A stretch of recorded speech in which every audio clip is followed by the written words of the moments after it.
Halo, selamat datang di channel aku, Irma Haryani Channel. Hari ini aku mau kasih alasan kenapa aku berhenti di toko online Shopee ataupun Tokopedia dan segala macamnya ya. Jadi aku berhenti di seluruh marketplace sebagai seller. Untuk alasannya ada beberapa faktor. Sebelumnya aku akan jelasin dulu detailnya. Aku dari awal tahun 2013 sudah memiliki toko online di Tokopedia. Jadi sebelum di Shopee aku di Tokopedia dulu. Aku memiliki akun di tahun 2013. Jadi sudah lebih dari 11 tahun kali ya. Nah, kemudian aku membuka Shopee 2 tahun setelahnya. Jadi di tahun 2015 aku membuka toko online di Shopee. Setelah itu aku membuka toko online di platform lainnya. Selain sebagai online seller, aku juga adalah seorang pekerja full time di salah satu perusahaan yang dekat dengan rumahku. Jadi aku menjalankan 2 pekerjaan sekaligus sebagai online seller dan juga sebagai full time worker. Pada saat itu untuk omset yang aku dapat lumayan ya, maksudnya nggak sampai puluhan juta ataupun ratusan juta seperti orang lain ya. Jualan benang wol. Aku jualan bener-bener benang wol guys. Jadi benang wol yang bentuknya masih benang aku jualin. Ternyata lumayan banyak animo yang membeli benang wol itu. Karena mungkin untuk kategori benang wol itu sedikit kali ya yang jualannya untuk aksesori benang kayak gitu, khususnya benang wol.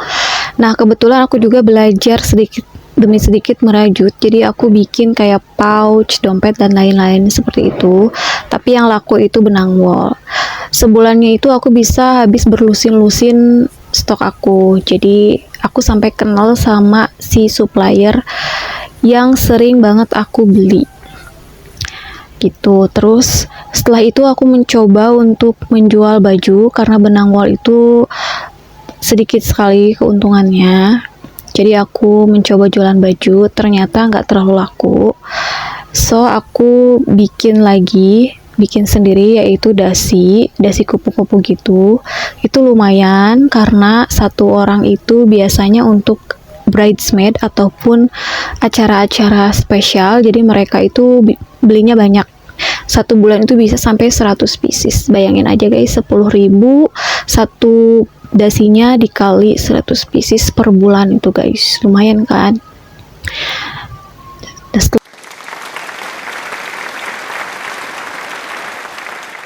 Setelah itu tahun 2019 sudah mulai menurun, tapi alhamdulillahnya di pekerjaan aku mendapat kenaikan yang cukup signifikan ya dalam hal salary. Dan di 2020 adalah puncak-puncaknya waktu corona itu omset aku menurun drastis di online shop. Bener-bener menurun drastis, yang tadinya 100 pieces menjadi berkurang menjadi bahkan 10 pieces. Kemudian di tahun 2021 satu bulan pun gak ada yang order sama sekali guys. Yang nanya-nanya sih ada ya 1-2 user yang nanya gitu, tapi mereka nggak check out. Kemudian ada juga beberapa regulasi dari Tokopedia dan juga Shopee. Waktu itu kita tuh nggak bisa drop off, jadi hanya ada beberapa pilihan kurir yang bisa drop off, dan yang free ongkir itu kita harus pick up. Jadi si kurirnya akan pick up ke kita. Nah, untuk regulasi itu saya kurang setuju ya. Karena kalau aku pribadi lebih ingin drop off, karena ada kepuasan kita drop off ke kurir. Kebetulan rumah aku tuh di dalam gang yang benar-benar masuk banget, jadi kurir itu jarang ada yang mau masuk untuk pick up gitu. Mereka itu lebih prefer janjian di depan gang. Sementara aku kan kerja guys, aku tuh nggak bisa dan nggak punya banyak waktu dan energi untuk menghabiskan waktu aku keluar rumah gitu loh.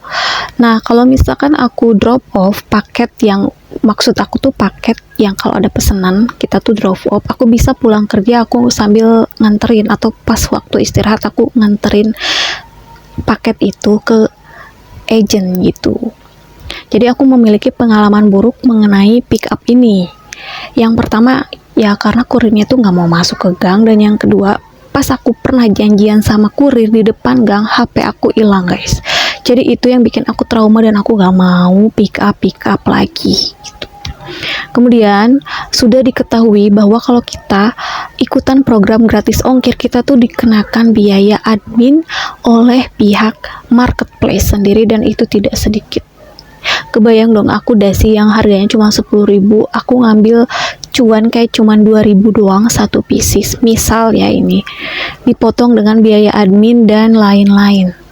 Kebayang berapa yang aku dapetin bersih. Bahkan mungkin gak dapet sama sekali, karena aku juga butuh kuota, aku butuh bensin untuk transportasi, aku juga butuh biaya plastik dan packing. Mungkin kamu enak ya bilang, naikin aja harganya. Bisa aja sih dinaikin, tapi siapa yang mau beli? Sementara di luar sana orang tuh banting-bantingan harga, diskon 80%, 90%, dan bahkan yang pakai AdSense ataupun biaya iklan di marketplace tersebut yang gila-gilaan. Belum lagi ada live yang orang-orang tuh seller-seller yang nyewa talent untuk live produk mereka gitu. Jadi bener-bener nol omset aku tuh, gak worth it banget. Sementara aku tiap hari ngecek, naikin produk apa segala macem gitu, bikin apa, ganti foto lah, edit foto segala macem, itu kayak gak worth it banget guys. Jadi itu keputusan aku untuk menutup toko online aku di seluruh marketplace. Jadi aku sekarang bertahannya di afiliator guys. Jadi aku sebagai afiliator di TikTok, gak terlalu banyak sih yang aku dapat, tapi aku enjoy karena aku ingin sharing konten aku. Tapi kalau misalkan ada yang check out juga alhamdulillah. Jadi sekarang aku gak ngotot gitu ya untuk mendapatkan yang lebih, karena mungkin rezeki aku ya dari gaji aku sebagai karyawan mungkin dikasihnya segitu. Jadi kalau misalkan ada yang check out di TikTok Shop ya alhamdulillah gitu. Mungkin kamu bilang udah pick upnya di kantor kamu aja, kan kamu seorang karyawan. Aku pernah melakukan hal itu guys. Sebenarnya nggak apa-apa sih, tapi aku nggak enak aja karena kalau untuk di tempat kerja itu ya kerja aja, jangan sambil jualan gitu. Memang peraturannya tuh tidak tertulis, tapi pandangan orang-orang itu yang dan bikin aku tuh nggak nyaman sendiri gitu loh, karena ya ini tempat kerja gitu, ngapain kamu sambil pick up gitu. Aku pernah kok melakukan itu beberapa kali, tapi setelah itu aku menyadari dan aku tidak akan mengulangi hal itu lagi gitu. Terus juga aku kan tinggal di desa yang bukan kota gitu ya, desa di kabupaten, salah satu kabupaten di Jawa Barat, dan di sana itu tidak sekomplit di kota ya, jadi kurir-kurirnya juga terbatas, bahkan ada satu ataupun dua agent kurir yang gak ada sama sekali di desaku gitu. Ya begitulah guys cerita aku, kenapa aku menutup toko online aku di beberapa platform di online shop gitu. Terima kasih yang udah nonton, jangan lupa like dan share video ini, subscribe ke channel aku ya. Aku nggak disponsori apapun loh buat bikin video ini. Dadah.